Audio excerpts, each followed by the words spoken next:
Today we are struggling with Zoom, but we are zigzaggers? Is that what we call it? Zigzaggers? We're zigging and zagging, and we are going to record this so that we can still give you guys the information that we feel would be a benefit to you guys.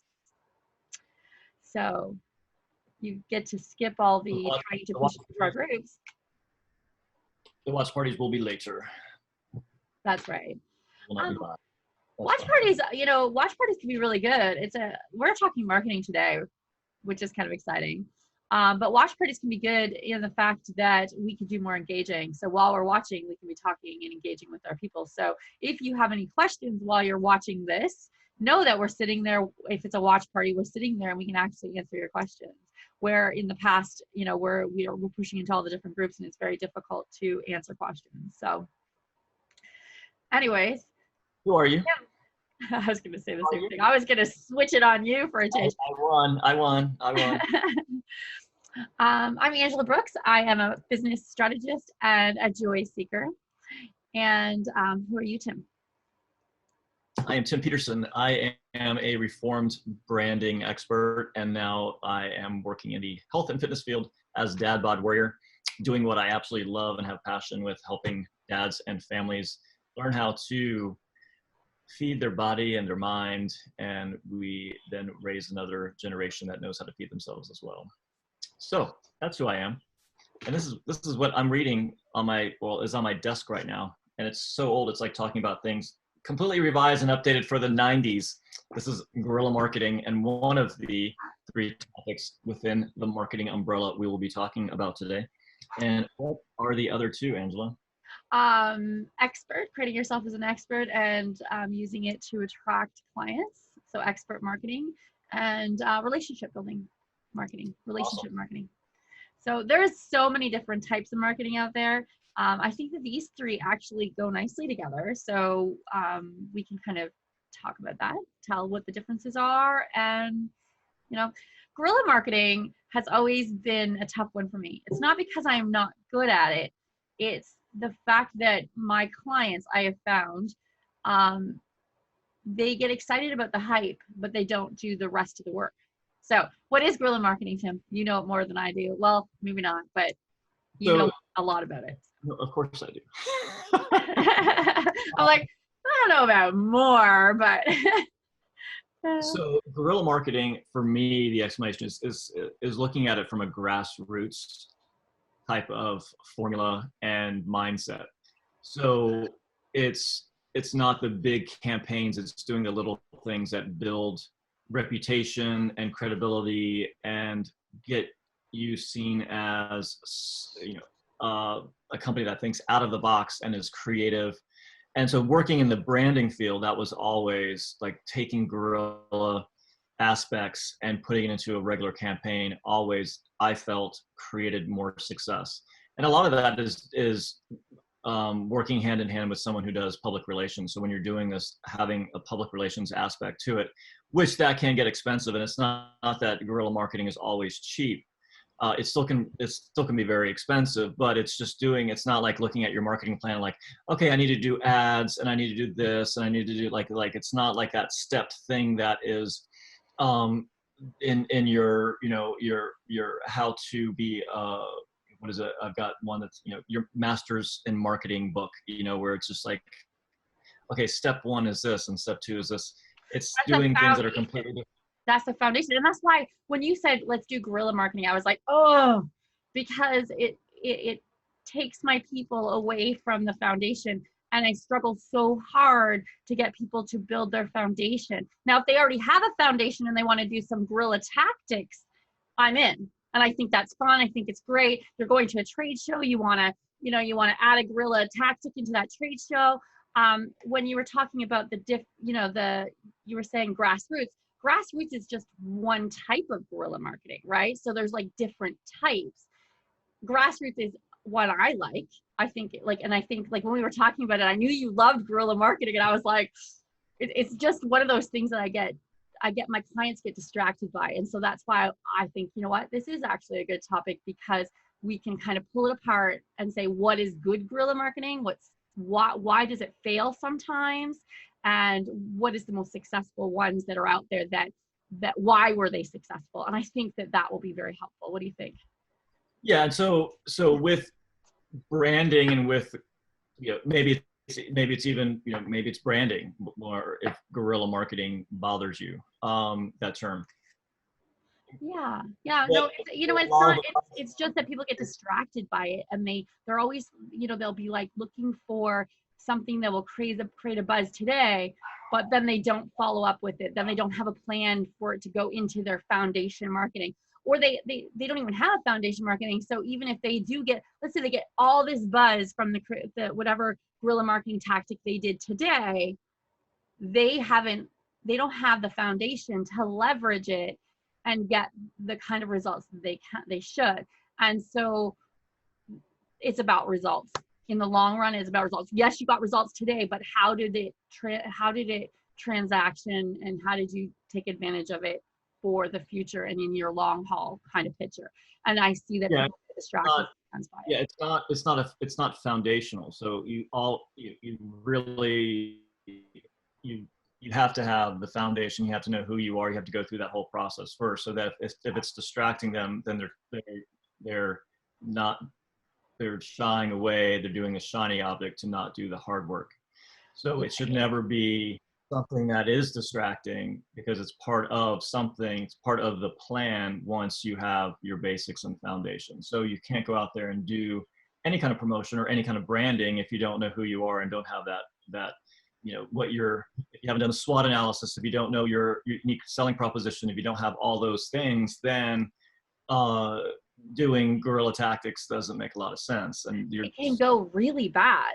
It could go really bad. You could attract the wrong people because your message won't be clear. And I mean, there's just so many things that can go wrong if you don't have the foundation first. So what happens to me is sometimes I'll be working with a new client, and they're looking for that guerrilla tactic right from the get-go.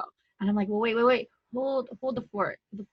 We need to do this first. So when we do that guerrilla tactic, it's very result driven, and it's very specific. It's got a very clear message. You're careful, because guerrilla marketing has gone bad in the past. Like, if we've seen some really bad, you know, guerrilla marketing tactics gone bad, or, you know, because guerrilla marketing, sometimes the different styles. So like ambush marketing, for example, or where you're piggybacking on somebody else's event or marketing dollars kind of thing. The definition of guerrilla marketing is basically little dollars for big impact for big usually.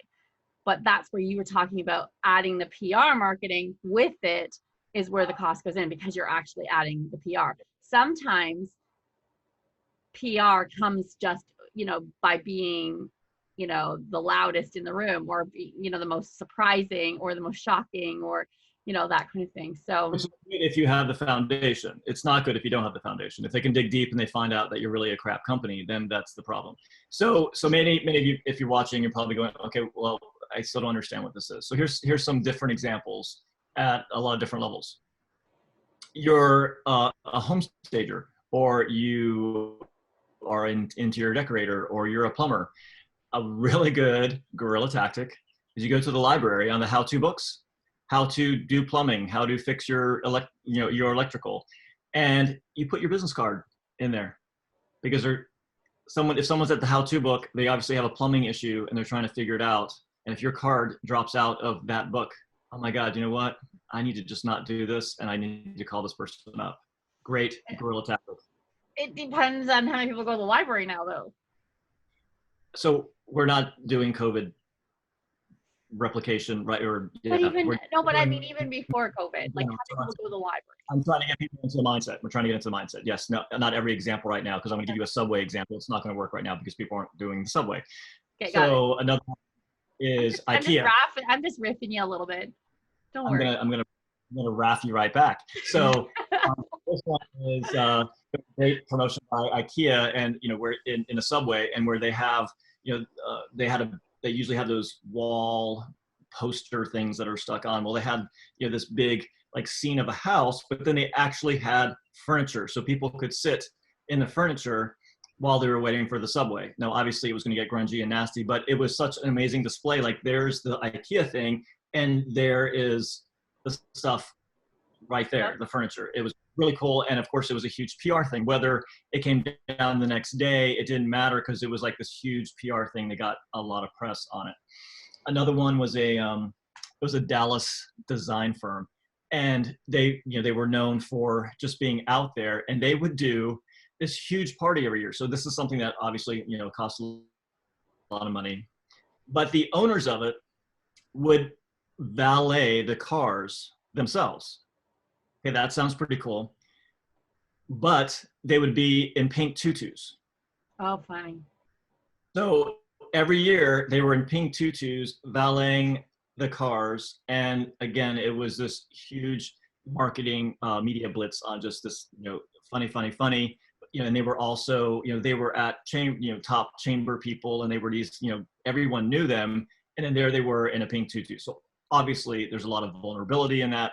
They were very confident people and could do that. And they were guys. I mean, it was a woman.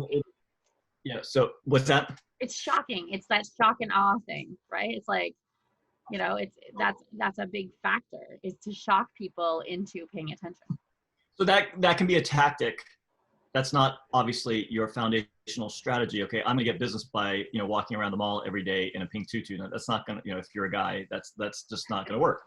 So it's an add-on to other things that you're doing, but something that can be newsworthy, can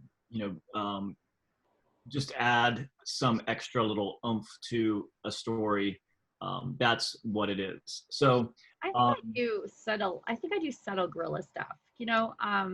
When I work with my clients, or when I'm, I always say, let's take that idea beyond brilliance. So what could we do that will just take it one step further? Yes, that's what everybody's doing, but what's one step further that can get more noticed, or can get more whatever, or can give more value, or could, just do the shock and awe? Or like, for example, when I worked for a staging training company, for example, we did a trade show. It was our first trade show. We had picked the theme, don't gamble with your listing, hire a stager, don't gamble with your listing, hire a stager. And we were doing, we had to do business cards and all that kind of stuff. Well, I ended up doing, there was 5 of us, there were 6 of us. And so we did all the business cards were like a royal flush, except for there were 6 of us. So I was the hidden person. I was the one that was not on the outskirts. People didn't, I didn't have a face like I do now, or I wasn't really an influencer. I was more of an implementer at that time. And so what I did is I made my business card a joker. I was the wild card. So whenever I gave out my business card, people would be like, this, because they'd already, they'd get the ace from one of the other girls. They, the queen was our president kind of thing. The king was her husband, which was the CEO, and, so forth, right? And so if you had gotten a few from us while you're there, then you get this wild card, and I'd make a joke with it. I'm the wild one. They never know what to expect with me, like that kind of stuff. So we had shirts that, we had dice. You roll the dice and you get prizes. It was just like really playing on the details and making it a lot of fun. So yeah. I didn't call it guerrilla marketing at the time. I was just like taking it beyond the expectation kind of thing. But that really truly is a form of guerrilla marketing. Yeah, I've done shows where QR codes were like, they come and go, and like now they're even easier because you can just use your camera.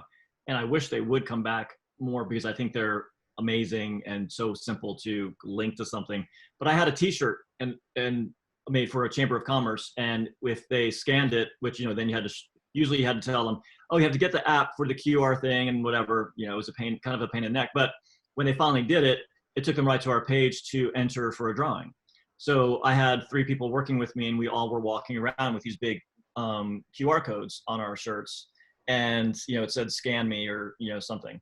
And so I think it was like something about exposing yourself, like scan me to expose yourself, or something, to get exposed. And so something, a saying that's a little provocative, makes it a little bit different. It makes it a little bit more interesting. We were just at Podfest. That's where Angela and I met. And there was one Starbucks in this huge World Marriott. I mean, it's like a huge mall of the Americas. I mean, it's just massive. And that was like the meeting place. I'll meet you at the Starbucks. And so everyone was always going there. And there was this banister, this railing that kind of made this loop that you had to go around. And someone had their business card. And someone said, you know, that's a really cool thing to do. And I'm like, I've got 20 business cards right now. And I literally took my cards and just spread them out along the banister. So when people are walking up and getting their coffee, like they're picking up, and I think I have a fairly unique looking card. It's kind of bright and it's got the black and orange. It says Dad Bod Warrior. And I literally spoke to probably 10 people in the rest of the conference. Like, oh yeah, I saw your business card. That was a really cool idea. So it was a good conversation opener. And one of them actually was head of the Spartan death race. So I do Spartan races, and as I got into Spartan, I realized there were bigger and bigger races, and I did the beast. Oh, now there's an ultra. So I haven't done the top one. There's an ultra. And then, I'm thinking about an ultra, and now, there's a death race. So anyway, she was the one who does all the PR, and she's like, I saw your book. Yeah, the beast that I did was pretty much as close to death as I want to get on, self-inflicted death. Exactly. So yeah, it was just really interesting that she connected with it because, it was the warrior and, Spartan warrior and like all that. So, so simple things like that cost me nothing. It cost me 20 business cards, but it's just thinking like, what else can I do with my card? And when you go to a conference, if we ever can again, people, you've seen it done, you've been invited to them, own the Thursday night of the conference, like get a suite, plan a party. So Karen Yankovic, who is someone we talked about having on the show who does LinkedIn, she did a breakfast and like marketed the hell out of that breakfast. And the first thing was at like 9 that day. So she had a breakfast, I think it started at 7:30 or 8, which was kind of early, and the time also changed. So it was, made it even worse, but it was, a great success for her. And she had the bagels and the setup and the coffee and all the stuff. Yes, it costs a lot of money. She had to have a suite. She had to have a big enough room, or you have to rent a space. But it wasn't the cost of what it would, to have done the conference. And she had access to every single person in that conference and invited, and she said she had over 70 RSVPs, over 70 people like came and went in that room. How else can you set yourself up at a conference as like Thursday morning is Karen's, or Saturday morning, whatever morning it was? Go ahead. Interrupt for a second. Forget the fact that she only had 70 people RSVP, okay? That invitation went out to 1,700 people. So the exposure that she got, it wasn't, for whatever reason, I'm not an early person, I'm not a whatever, but it didn't mean that person that didn't show up, she didn't have an impact on. She had an impact on the fact that, wow, this girl got a room, she's doing the breakfast. She made an impact on that person that cost her, like, that person didn't even come and eat the food or anything, but she still went up. So now that's a one touch, for example. The next time when she's on stage, that's 2 touches. When she does her follow-up, when they see her on LinkedIn, when they see, it starts to build the trust in the relationship. She must be somebody. She did more and above beyond than other people do. And that alone is it's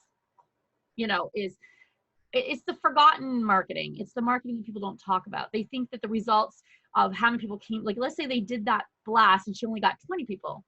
It still reached out to all those people and made an impression, and It would have still been of value. Just saying. Sorry, go ahead. And I'm sorry to do that, but I wanted to get that point in while it was close to your numbers. It's a great photo op. It's, you can take pictures of this crowded room. If it's, no one else can fit into the room, that's amazing. If people walk up and like, oh my God, it's too crowded, I can't walk in there. Like that creates, buzz as well. So it's creating it. So maybe it's buzz marketing. It's like, it creates a buzz. Somehow you're creating a buzz. Again, that did cost her some money. Those rooms were 3 times as much as the regular rooms, and she had to either go out and get the food, or if it's catered by the hotel, oh my God, that was a huge bill. So, and then the logistics. So you got to work out those things. But again, it wasn't like she was setting up the whole conference, and then she gave herself a face and a name to the entire conference by simply saying that she was hosting this breakfast party, and it was announced and it was all over the place. So those are the things that become part of it.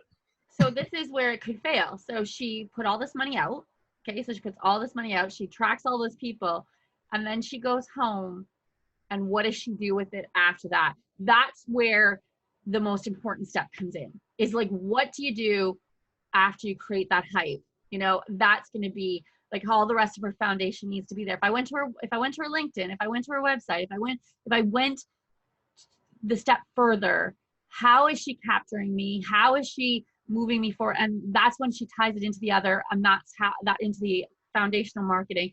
And that's where the real results come, and how guerrilla marketing can be, or buzz marketing can be, very effective and result driven. But you just have to take it the next step. And I think that some people will just drop. They'll expect people to call you.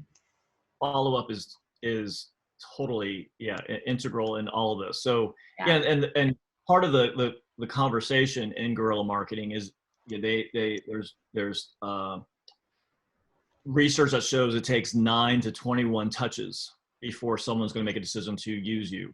And that touch can be simply seeing your business card at Starbucks, and then they see, they're going through the cast of people at the conference, and there's again that reticular activation system, like wait, I saw that person, and it comes up again.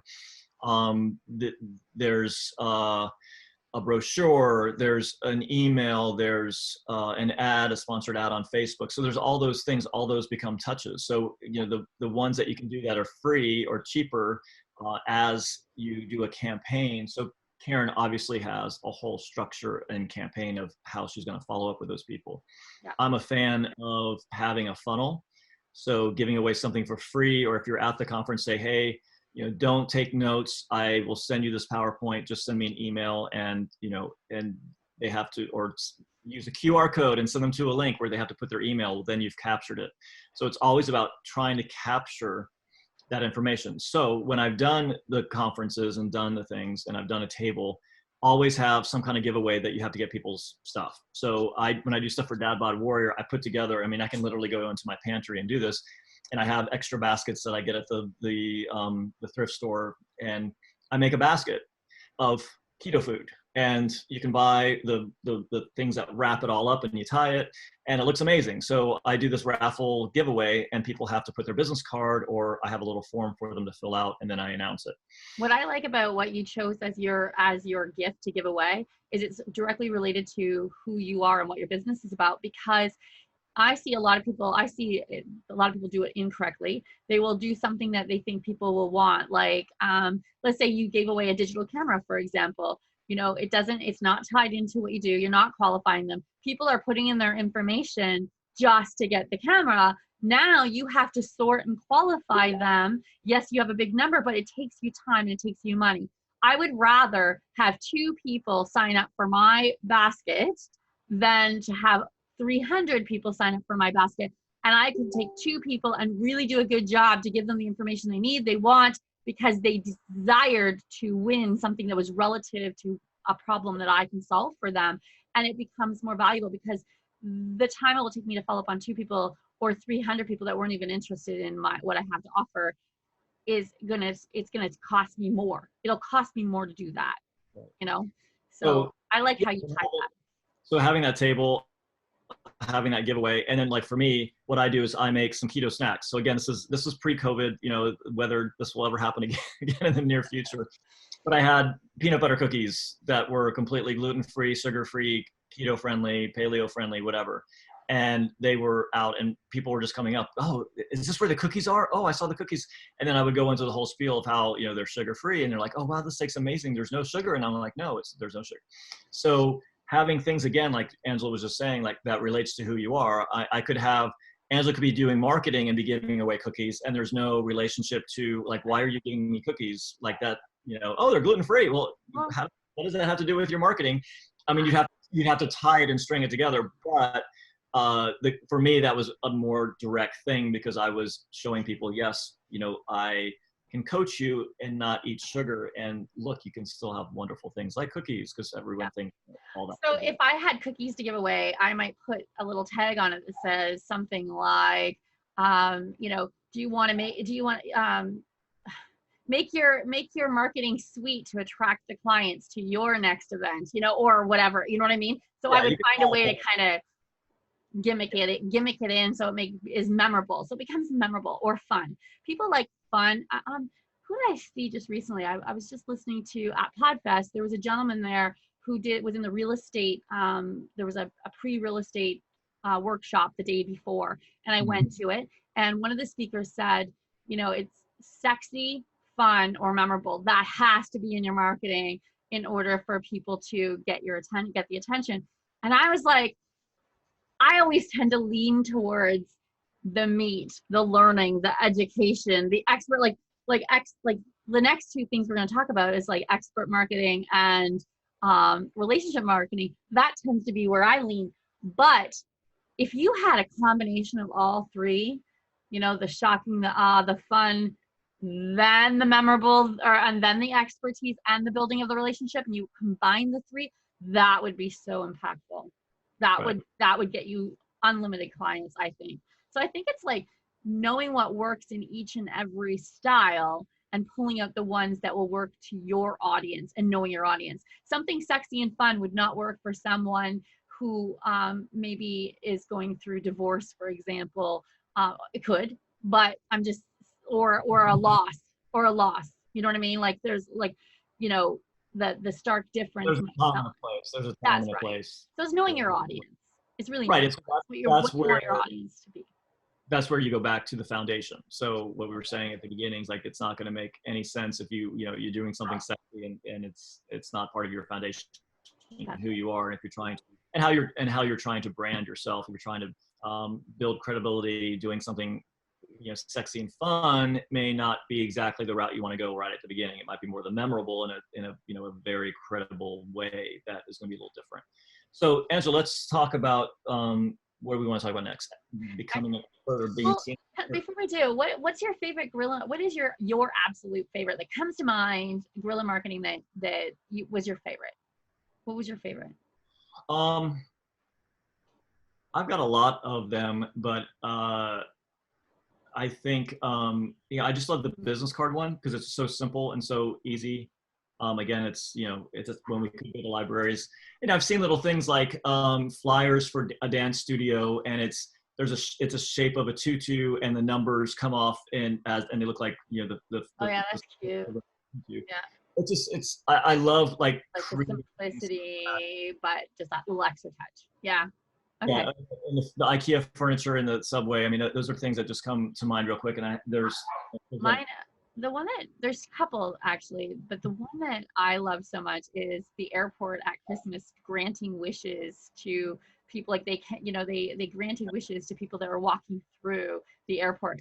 I thought that was really cool. And I'm like talking big wishes, like flying anywhere in the world. Here's your ticket. You know what I mean? That was kind of cool. I like that one. Coca-Cola always does. I think, you know, as a marketing, I guess a passionate person for marketing, and everything's marketing. I'm attracted to marketing. Coca-Cola is my idol. You know what I mean? I think whoever that team is and all the people in that, I just love how they've done it. Like they turned Santa Claus. Santa Claus used to wear a green outfit. Now he wears a red outfit, and they're the ones that did it. You know, because Coca-Cola is red, right? And like, we don't even know. Generations later, we didn't even know that that's why. You know, I think they're brilliant. They're actually part of the cause of what I'm doing, and I guess they've given me a good job because I can't everybody with a cigarette. Anyway, that's a whole other story. No, I know you might not, but I'm saying you might not like what they have to offer and what their service is, but you have to appreciate. No, you have to appreciate their marketing. Yeah. So polar bears. You think polar bears, you think Coca-Cola. I mean, Santa Claus is red. They did this thing where there was this vending machine where they used to have live people in the vending machine handing out flowers in the vending machine. Yeah.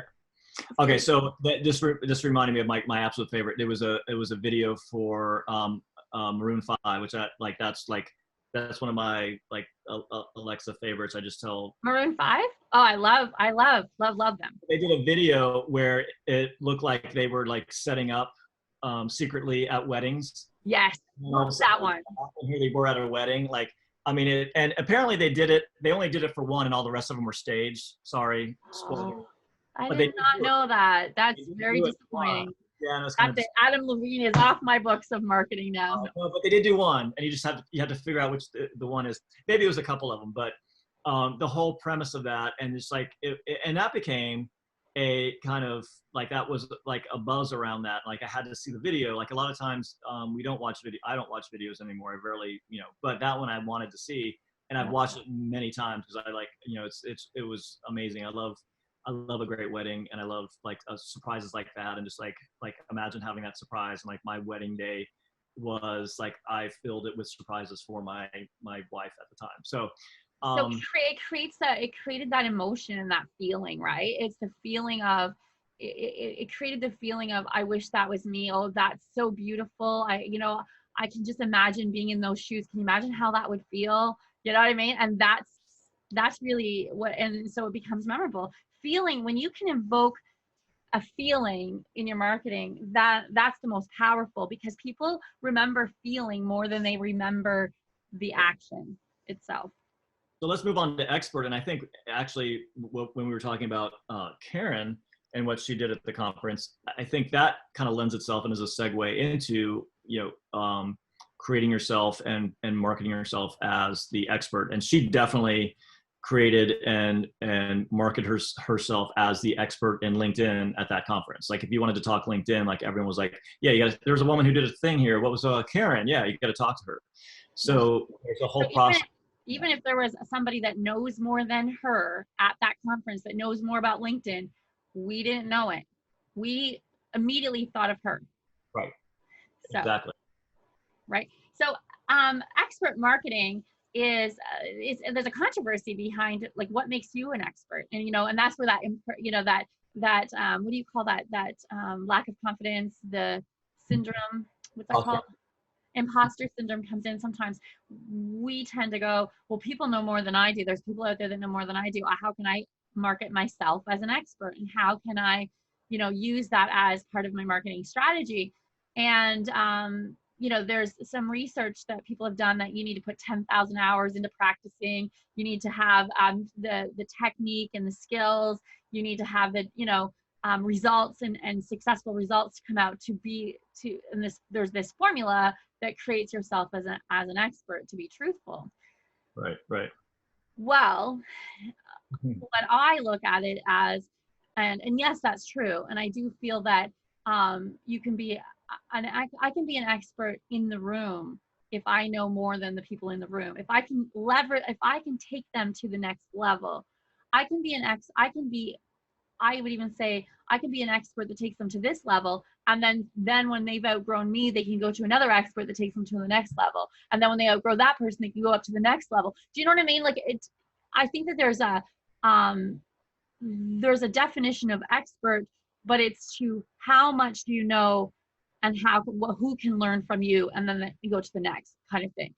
So in marketing is leveraging your knowledge, and as you grow, you share. So it's learning, sharing, and what's the other story?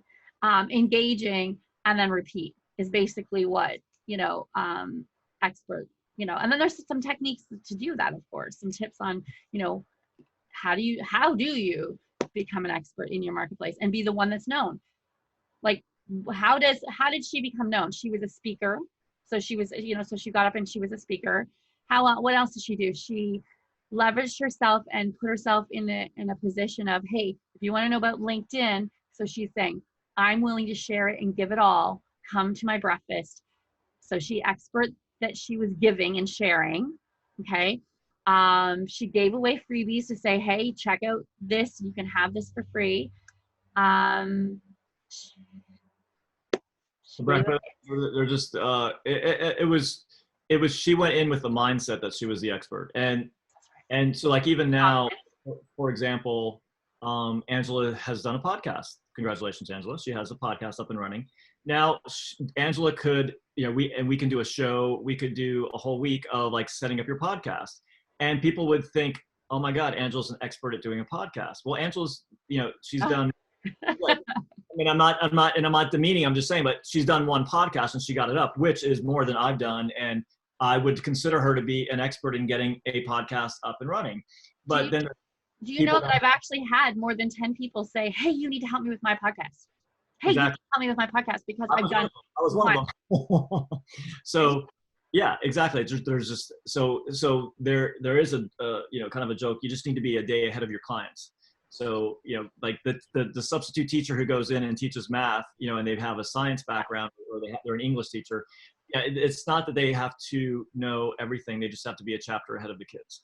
So, but they also have to be willing to share it, and they have to be willing to share it, and they have to be willing to to keep growing and to stay ahead. And that's what the science teacher does, and that's what the English teacher does. They keep growing, stay ahead, do their educational commitments, go to continuing education, meet the requirements of staying on top of what's coming out and the trends that are coming out, and then being able to translate the information, like resources, so I'm staying on the pulse of, like, right now, I'm not a podcast expert, but I'm actually staying on the pulse of it. I've only done one, but I know who some of the go-to people are. I know what programs are out there for it. I am, at this moment, the only reason I've done only one is because I know that I need to do 5 or 6 episodes, put those 5 or 6 episodes out. So when people get a taste of my stuff, they can kind of binge through it, and then they're hooked, and then they want more. As soon as I put it the next episode, they're going to watch the next one.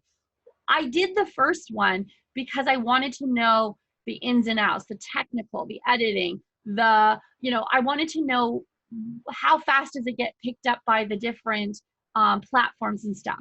So just because I've only put it one doesn't mean I don't have a lot of knowledge now. I went to the PodFest, I connected with the right people. And now, last night I spent an hour and a half sitting on a podcast Zoom listening to and this does not interest me at all, just so you know, sound. Why do you think I have the microphone in here now? I'm supposed to be like this close to this microphone right now. Do you see the difference in the volume, right? But I sat there for like an hour and a half listening to technical stuff that does not interest me at all. But the guys were a lot of fun. I would joke around inside and made it fun to learn about. But I learned about different microphones. Still don't really like AZ something something or AZ something something something, or do you know what I mean? Expertise is about finding the information when you need it and delivering it to the people and being the connector to your people and give them the information as they need it. You don't need to know every single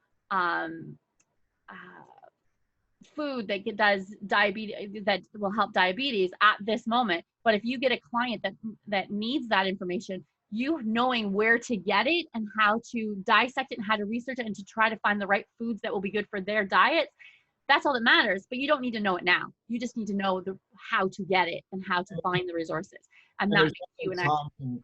And there's definitely times and places when you want someone that isn't just a chapter ahead of you. Like, yeah, if you're going in for surgery, you definitely want your heart surgeon to not be like looking at the book saying, "Oh, I've never seen that before. Let me go to the next chapter." So there definitely are times. Yes, that's true. But if you're doing like a podcast or someone's doing a guerrilla marketing talk or whatever, and I've done a lot of personal development, and one of the personal development ones that I've talked about it is Warrior, and it's a men's group, and it's anyway, the whole premise of that was you went through the lesson, but then you taught it to somebody. I love that. And so you had to take that lesson and then call up a friend or whatever, have a conversation with somebody where you talked about that and presented it. And over time, so a lot of what we do, like even our premise for doing the show was, one, to get comfortable in front of the camera. I don't know if I'm always like that, but I think I'm getting there. My background's looking, I'm changing. We're both changing up our backgrounds. And this was out of necessity. I actually struggled because I moved forward, all the way forward, and then all you can see is floor and the books back there. So I had to actually put a chair in there to break up the noise that's underneath that table because I need the table. So I can tell you're an aging person. Where were we? You're getting more comfortable on the video. Yeah. So the purpose of this was we weren't trying to play off that we were experts in doing a morning Riff show. We were practicing and getting more and more comfortable with it. So, in my personal opinion, I don't think anyone's thinking we are experts, but in case someone is, we're honing and practicing our skills at being able to speak and be on the fly and do these things. So you know what, this actually brings us right into relationship marketing, because there we go. right, yeah, you segued right into relationship marketing, because by starting this, when I started this, it really truly wasn't to get, like, I've been in front of the video for a very long time now. I do have, like, I went through a little bit in my business and in my personal life that made it harder for me to get back in front of video and be put out there again, because now I have new experiences and there was new fears and stuff like that inside. But the main reason for me was I really want to help people, and I can spend, you know, the day calling 5 people and saying, here's some information that can help you, here's some, you know, here's some tips, here's some whatever I can, like, whatever I can help you today. I hope that I spark your interest, you know, spark something to get you off the couch and doing something, or on the couch, but intentionally on the couch, you know, like that kind of thing.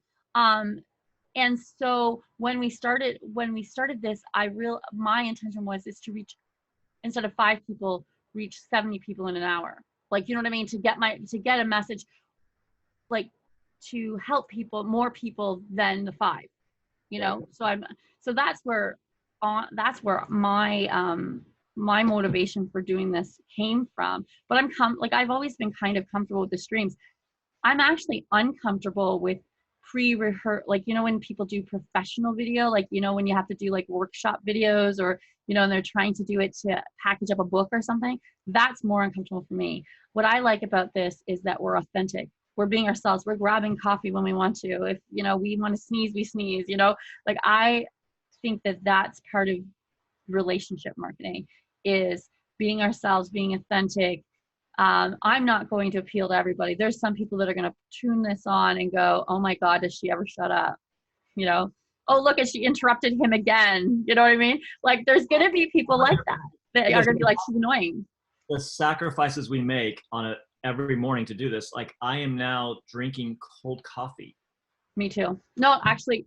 We've been here for an hour, so yours is hot, mine is cold. So the sacrifices we make to be here every morning are huge. So I will be sipping the rest of my cold, bulletproof coffee. So there we go. And we have a doggy in the background. Hello, yeah, doggy. that's going to happen more now because we have a chair behind me. So you're going to see 2 doggies there every once in a while. So it'll happen. So how does this, how do we segue into relationship marketing? So how does what I like is all of these things kind of work together. The expert marketing is great, but when you when it goes into relationship, it's about how can I help that one person? And then that builds into 2 people. How can I help more? You know what I mean? And it's very genuinely caring about the transaction that's happening between the 2 people kind of thing. So relationship building is not so much about the transaction, but about the feeling that you leave that person, leaving them. So one of my mottos, one of my rules is always leave people better than you found them. That's even in my personal life. You know, if I come across somebody that's sad, try to leave them in a better spot. But if I'm in a bad mood and I come across somebody, and not to leave them worse than I found them. Don't bring them down. Don't bring their energy down, you know, like that kind of stuff. And with relationship marketing, it's really truly about helping the other person and focusing on the other person all the time, you know, and the rest will come. The transactions will come, the money will come, you know, but that really is it ties into what we were talking about yesterday with networking. So when you go into a networking event and you're there just to hand out business cards, like, oh, I'm a realtor, and you know, I'm an investment banker, I'm an investment banker. There's no relationship there. You're just plugging yourself, and there's no connection whatsoever. If you go up to a person like this transaction, when right. they do that, they're focused on the job, they're focused on the transaction, focused on the transaction. When I teach home stagers to work with realtors, they'll say so many times I'll hear, well, they say they don't have any jobs. They say they don't have any projects. And I go, and what do you say? Because what you should be saying is, oh, that's okay. Let's work together to get more jobs. Let's put me on your team and let's work together to get more jobs. It should be about the relationship and about the experience, not about how, you know, oh, you don't have a job for me today? Okay, I'm going to go on to my next realtor then. No. And if that home together. that stager was also saying, you know, well, okay, well, who's your ideal client? What's your $1 million client? Who do you want to get in front of? And you know, they may go, oh, you know, I'm speaking at this conference and it's all, you know, $1 million homes plus, you should go to, you know, there could be that something that sparks, and coming at it from that perspective is so much more powerful. And again, it's not trying to have a transaction like you're saying with one person. The relationship is you building the trust that they will then open up their network to you. So you're not meeting one person, you may be meeting 5,000 people. And when someone, you know, at that level can give you either a testimony or open you up to, you know, maybe saying something on Facebook. Like yesterday, I was masked, but I was at a home improvement store because I am doing my feng shui stuff. And part of it is putting color and something live in my front. So I'm getting these plants. So I have this basket full of like amazing plants. And this woman was like, wow, that's going to look so amazing. So I'm having this conversation from 10 feet away with this woman. And long story short, in the end, I'm giving her my feng shui designer's information because she wants to feng shui and do what I'm doing because it sounds so amazing. And, you know, she's asking, like, you know, we're talking color. And I'm like, well, she's like, oh, I'm going to get that red. I'm like, but is red the right color for you? And she's like, what do you mean? I'm like, well, there's colors that support you. And there's a certain way to, you know, there's different areas and depending where your door is and which way it's going. And she's like, this is so amazing. I'm like, you got to talk to Elise. Here's her number. And so now they've connected, and it was never, you know, there was never a transaction there of like, you know, other than just trying to be helpful and now helping her build a relationship. And I took her number down because, like, you know, Joyce, I want to connect with you and just like check in on you in a couple of months and see how you're doing and what plants you ended up getting. So I was going to say, wouldn't you want to see her front door when she's all done? And yeah, I think that would be amazing. I think you should have, is it Elise? Her name's Elise. I think you should have Elise on the show. You should like bug her and say, you know what, we really want you on the show. We should do environment. We should honestly do setting yourself up in your space up. Now, I know she'll probably have a field day with mine, but you know, I'd be willing to listen. There you go. Well, so I know that function for me. Be more involved, so you're safe. She would have to do your whole chart. So she's not judgmental. But I'm curious about how it works, and you know, I am curious. You know, do you know if it's sometimes, you know, opening yourself up, and you know, that's why I wanted to talk about discovery calls at one point, because why do people not do discovery calls? This is a very, like, it's free to do a discovery call in most cases to see if that information is going to be helpful in your life and, you know, that kind of thing. But right now I'm like, well, she's going to pick apart my stuff behind me. And I really like this stuff behind me and I really feel good. And I know when she tells me that chair shouldn't be there, I'd be like, but I like it there. I like how the dogs come up and look at the window when I'm working and I feel like I'm not alone in the room. And, you know, like I was talking to Hindi, and she's a sweet woman. Hindi's a feng shui as well. Right. And she offered to do a consult. My instant reaction was, oh, I don't want the energy to move out of this room, because this room, I feel Chris's mom here. I feel her, and I don't want anything to displace the feeling that I have. When I moved closer to this window over here, I felt it even more. And I find out it's because she used to sit right here. And then I looked at him and said, I need a light. I need a light up here. And he goes, my mom used to have a light up there. And I'm like, really? Sure. He goes, yep, that's why that hook is there. And I thought it was a planter's hook, but the hook was actually for a light to be over top of her desk. And I'm like, wow. You know what I mean? I don't want that energy. So the fear that somebody's going to judge you is usually one of the things why we don't do a discovery call. Or, you know, I think we should do that later, but I riffed it. I went off.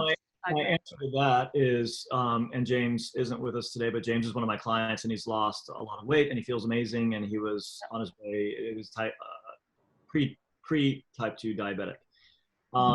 His most powerful statement is he never knew, he had given up on being healthy and he didn't know how good he could feel.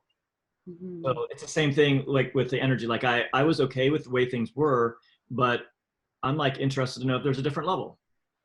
So I'm willing to change it up and utilize energy and just something looking like, you know how you can put something somewhere and like, well, I'll deal with that later. And like a week later, you don't even see it anymore. And like you're stepping over this pile of crap that you need to deal with, or the laundry or whatever it is, and you don't even see it. So I'm like, how many places in my life do I not even see something? Like my counter is in my kitchen. I can see it from here. I mean, it's functional, but it is cluttered. But I'm right brain, so I like to have everything out unless I can specifically have a place for it. So now I'm getting some shelves over on the other wall that will become my coffee bar and takes like 5 things off my counter, and then creates this like coffee bar space. So it's opening yourself up to, and we're totally getting off relationship marketing, but I love it.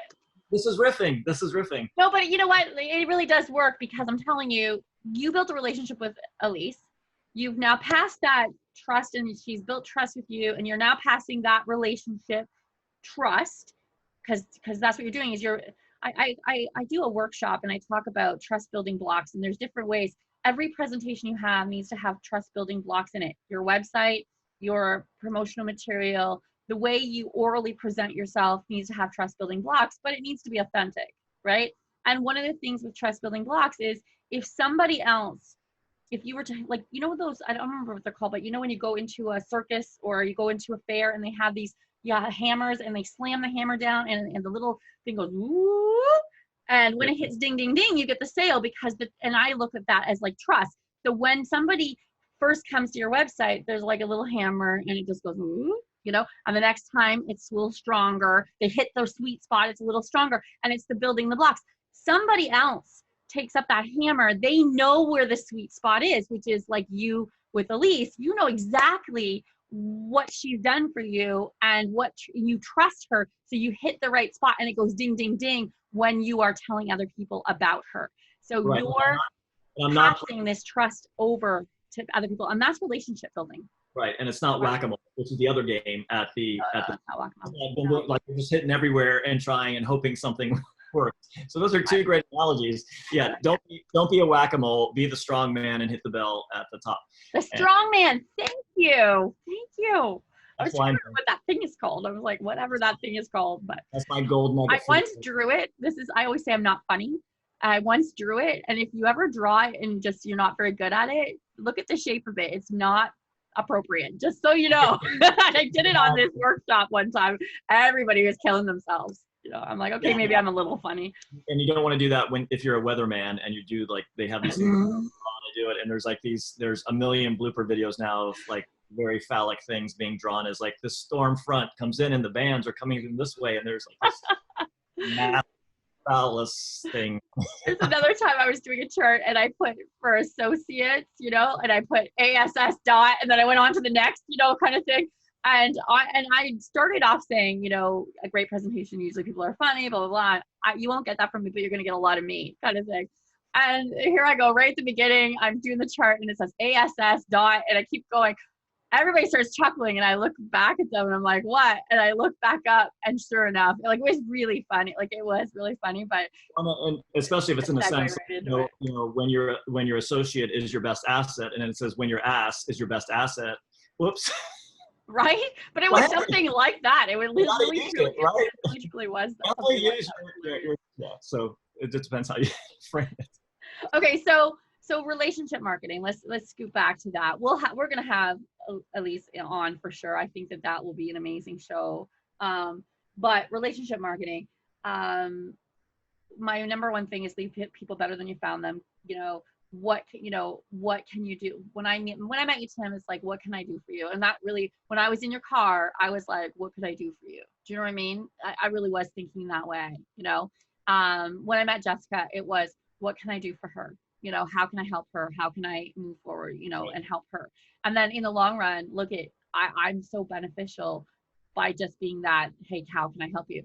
I did a retreat just recently, and somebody said to me, you sat down with me one day and talked about something completely off your topic, because I was focused on what was the one thing that she didn't care what my topic was on stage. That wasn't her challenge. But when I sat down and she was talking about something, I could be the solution to that, and I can give her that information. I didn't try to sell her my course on it. I didn't try to sell something else. I just went, you know what? I see you stuck here. Here's the information. I spent 45 minutes giving her the information so that when she left that convention, even though it wasn't my topic, my topic was completely different. When she left there, she could take that information and get unstuck. Yeah. I built a relationship and didn't even realize it. All I was doing was I was just being kind, but I built a relationship, and and here we are 5-6 years later, she's taking a marketing retreat with me, and there's a relationship, and she trusts me and that's where relationship is about trust. And so that brings the second tip on relationship building. I love relationship building, and it's really important to me. So I have a couple tips. One is leave people better than you found them. 2 is be consistent and reliable. Okay, so it's no different than, think of it like every client, think of them as a spouse or as a partner that you want to live with. Do you want to be there for them? Do you want to be, you know what I mean? Respect, value, all of those things. What kind of relationship would you want to be with when you're partnering with them? And that's how you do your relationship marketing in your business, is putting that in place. I'm seeing like two paths with this, because you have the relationship marketing with your potential clients. Yep. And then you have relationship marketing, when you're at an event and you're meeting random people. Yep. And so with relationship marketing with your potential clients, and if you know who your ideal client is, you also know what they need. Now, yep. You still listen to what they need, but listen is my third one. So there, okay, listen is my third one, and that's why networking is a relationship building thing. If people can go, oh, I hate networking, but that's because they don't really understand relationship marketing. Relationship marketing, networking is one of the funnels. It really truly is, and you need to know the relationship rules in order to have very effective networking results in networking marketing. Okay, yeah, so if I'm talking to like I want to help people with their marketing, and there are other marketers, and I'm working on a thing. Like, one of the biggest things as an entrepreneur at any level is like, you feel like you're in a vacuum and there's no one to bounce ideas off of, and no one hears you. And like, to sit with someone at that level and just hear them is amazing. And that's how you can build that relationship, just to listen, like, wow, you're doing amazing things, and I've got a couple ideas for you. And like, to have someone like really listen, because from experience, your spouse isn't going to be that person unless they're a marketer, because they don't understand or get what you're doing. And, they're just like, oh, here we go again with that relationship marketing stuff, or that brand. Are you still doing that? Emails. Why are we talking about it? So that's not always the best person, and having someone just listen. Now, if it's just a random person, again, like we're going to segue into now, is listening to who they are. And a perfect example is like when Angela and I were, met. One of the things that you can do is like, hey, if I see a home staging or a change in the realty in the housing market, like sending that article link to Angela would show value. Like, I may not have any other reason, like say, oh, hey, how are you doing? I hope you're okay in COVID. Like, okay, I've been asked that 20 times today. But if she got that brings me to the fourth thing, giving without expectation. Right. And that's when you meet people. See, we are in tune, and we didn't even know it. We hadn't even gone through these, but and all of it again is kind of an offshoot of what we talked about yesterday with networking.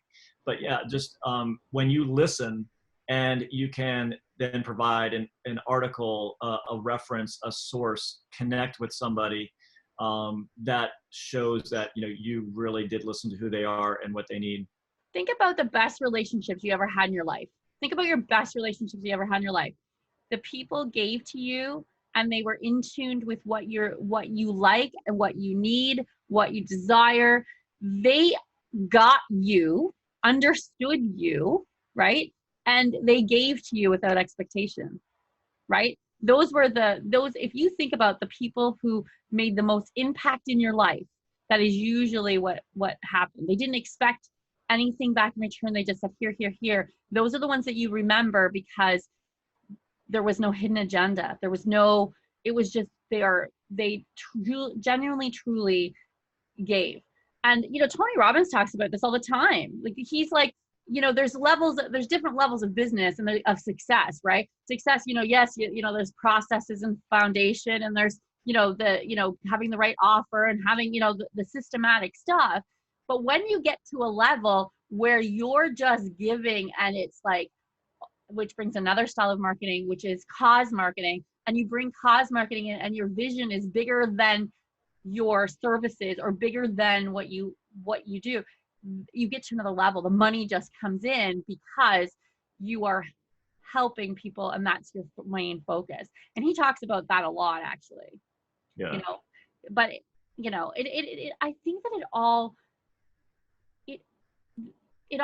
ties together. There's little pieces and balance checks that have to be there. But relationship marketing truly, I believe, is truly about all of those things. It's about listening. It's about being reliable and consistent, about respect, a mutual respect.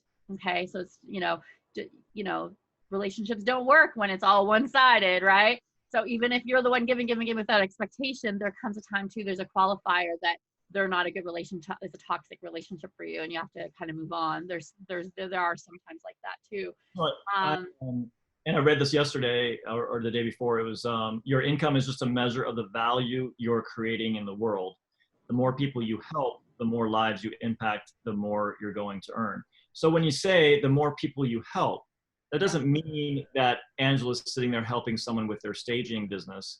It just means in general, the more people you help. It can be at any level, at any place, wherever. Like the other day, like yesterday at the home store, we were talking, she was asking me about, what plants those were, and she was looking for something red and if I had any ideas. And I'm like, yeah, let's talk. And so, and it was just so nice to talk to somebody.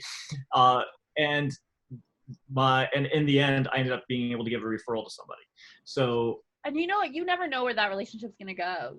She could have a son. She could have a couple sons. Remember we talked about this yesterday, a couple sons, all divorced, living in her house. You don't know, because you just genuinely connected with her. And I think that's I always find, one of the controversies I used to have is like, this is business, this isn't personal. That always became a thing.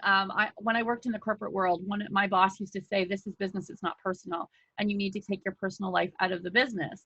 And I'm not talking like drama and messy stuff. I'm talking like, somebody is, how they work, how they function. That's right. What's important to me. And she would be like, well, that's personal. We got to focus on business, like that kind of stuff. And when she would say that to me, I used to reject it all the time.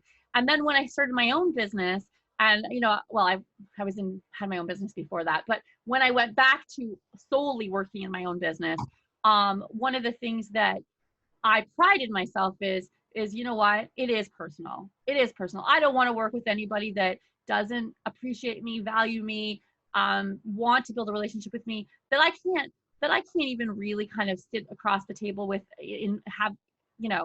sit across the table and feel comfortable sharing a meal with. Do you know what I mean? Right. If I have somebody that I couldn't stomach to sit and have a meal with, I don't want to work with them. I work my business many, many hours, and I want to have a good feeling all the time and live intentionally in my business and in personal. And that includes how I feel about people and the ethics that people have when they work with me. And that's about relationship marketing. I think that's why I tend to go that route more than ever. And how cool is it when you meet someone like, God, I would just love to sit and have like a glass of wine or a drink and just dig deep into who this person is, because they are open. And it brings me back to a word that I've been using a lot lately, is being vulnerable. Like you have to create that safe space, be a little vulnerable yourself, tell your story a little bit, if it's pertinent and if it's something to relate to.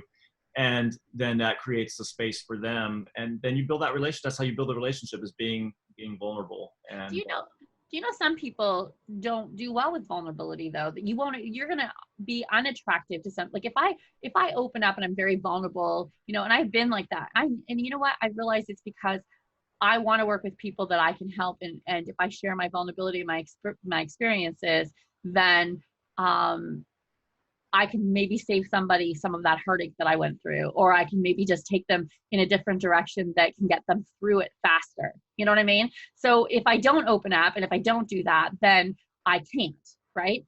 So, or I'm not doing it, like I'm not helping them. It's kind of, and that comes back to that, right?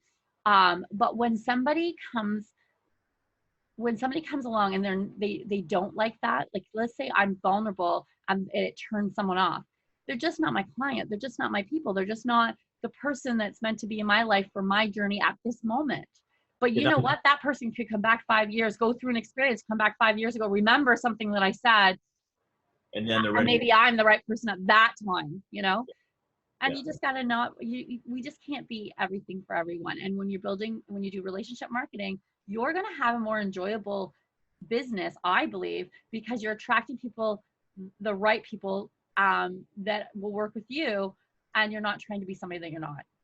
Well, and that's where it goes all the way back to the beginning of our conversation of foundation. When you know what your business is, what your marketing is, who your client is, then if someone isn't resonating with you, and if you're being your true authentic self, and that's what you're trying to attract, and someone isn't attracted to you, and you're having a hard time selling them or bringing them in or whatever it is, or even helping them, then the energy is not right, and you need to move on and not waste and use up all your energy trying to convince this person that you're the right person.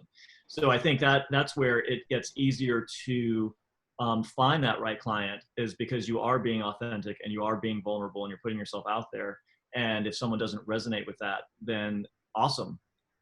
Let it be ready to let it go and realize that you're not there to help everybody.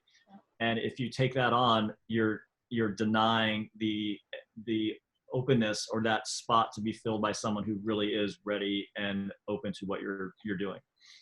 If you have a lot of clients that have problems, like you're constantly having challenges with your clients, maybe they don't pay, maybe they don't pay enough, or maybe they're bulking at your price, or maybe it's just been the toughest. They're just not understanding. They're just it is, when you think of your worst clients, and we all have them. Think about the worst client you've ever had, and you're like, holy crap. And then, if you find that keeps repeating, and there's things that keep happening like that, or you have people that aren't, like you have outstanding invoices and, things like that, it's usually because you weren't, this is going to sound, I'm not being judgmental, but it's because you weren't authentic, or you weren't clear in your message, or weren't presenting yourself in a way to attract the right client, and that comes down to your marketing foundation. It's usually not the client itself. If you missed this is a great point. You missed this at Karen's workshop. You weren't in her workshop, but she at one point when she was working with a coach, and she said something like, she works with entrepreneurial women mostly, but she can help anybody, but that's her focus and her passion. And she, in her description, like, I work with 5-figure businesses that are struggling to make it to the 6-figure mark. And he's like, or this coach was like, why are you looking for people that are broke and can't afford what they're, can't afford their business and can't move it? Why are you attracting that? So she had to reword it, that it was saying what she wanted it to say, but not attracting the negative. So what, if you're always finding that you have, getting money from clients and these bills that aren't being paid, like, you're attracting that. There's something in your foundation and how you're saying something. And we were talking about languaging way back, episode number 3. I know. They're all starting to kind of go together a little bit, but that's okay. That's again, this is Blur's Day of April Hune month. So look at it's always going back, when you point the finger, you've got all these fingers pointing back at yourself. So it's like, they aren't paying their bills. Then you look back at, like, okay, how am I attracting this? There's more reasons that you're attracting it than them just not paying the bills. And again, that goes back to relationship marketing and building that relationship and building the right relationship with the right people. I am so excited. Like, if you know that we actually went way over and you didn't go, it's the top of the 11th hour. That must be because we are really enjoying this topic. We started really late. So we are the only ones on here today because we're doing the Zoom that isn't attached to anything, and we're doing watch parties. So I think we're at about like the 11th hour now. I think we started about 20 minutes late. So that puts us at about an hour. I really do think that, pulling the 3 together helps. Okay. So you have your foundation, you create yourself as the expert, in different ways. You can do it one way, or like, you don't have to create your expert level in multiple different things. You can choose your one vehicle that feels comfortable to you. So if it's blogging, if it's live streaming, if it's podcasting, if it's even just one-on-one calls and coaching, workshops, speaking engagements, any of those things, you can just pick one and be the expert and do it that way, and leverage yourself as an expert in that way. Be a guest on shows and stuff like that. Tie it to being authentic and relationship building and really focused on the other person, even when you're just out and about. Just how can I leave them better than I found them? And that, I think, will be helpful. And then the guerrilla marketing is the little touches that shine, the little details, the little tiny details that just make somebody go, wow, that was really cool. Like somebody, when I join a Facebook group and that person that owns the Facebook group actually pops up and says, hey, thanks for joining, how can I help you? And I think it's an automated thing. And then I say what I need to say, and they actually come back with something that is directed at me. That's impressive. That's the extra little touch. Okay. And that's a type of guerrilla marketing right there, because it's the unexpected, the surprise, the one little step. And that just happened to me yesterday with one of my idols who does a podcast. It's the Model Health Show. His name's Sean Stevens, an amazing guy. His background is amazing. He's overcome so much.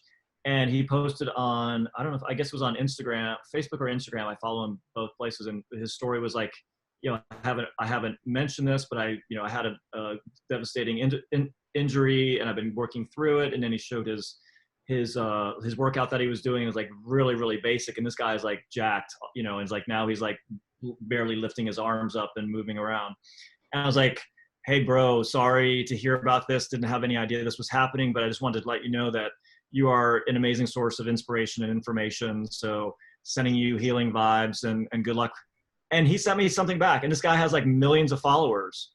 And he was like, wow, thanks so much for that. I really felt that. And I wasn't looking for anything. So far.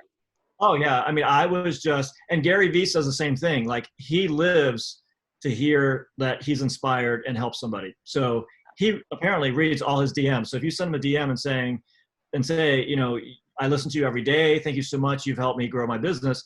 He like loves that. So that's part of relationship marketing, is, going into it without any expectation, like Angela was saying, and, reach out to those idols or people that, hey, if they inspire you, if you watch The Rock or Will Smith, and like they speak to you, friggin' send them a DM. You never know. And even if they don't respond to it, they might heart it, and it might be something they need. Because a lot of times we're putting stuff out there because we're trying to believe it ourselves. Got to tell you, like, we have deep, dark moments. And like, I can put up there sometimes like, hey, if you're dealing with depression, this is a way to get out of it. And like, that's what I'm doing at that moment, because I'm extremely depressed about something, or I'm trying to work through something. So when someone's sharing, don't always think, well, they've got all the answers and they're always like hype and whatever. It's like, sometimes you just put on that persona because you fake it till you make it. And that's not always the best way to approach everything, but it is with emotion. For me, it's like, okay, I need to get myself out of this. And so, yeah, so that's a way to build that relationship without any expectation, and you never know what's going to happen in return. So what's your challenge of the day, Tim? What's your challenge? We haven't challenged anybody other than to reach out to 5 people, business and networking member. What's our challenge? So I think it's kind of along the lines, but I would say, put a smile on someone's face. So like I did with Sean Stevens yesterday, I just let him know, how he had been an inspiration and for me. Just do that to random people that, hey, if you're on Instagram today looking at something and something inspires you, someone does a great workout, someone's doing a cooking, whatever. It's like, hey, I just say, you're putting out great content. I always love watching your stuff. Thanks so much. So on Facebook. So say thank you. Reach out to somebody that has impacted you. Maybe if not today, impacted you in the past, and you just reach out and say thank you. Yep. Gratitude. So that's our gratitude challenge of the day. Love it.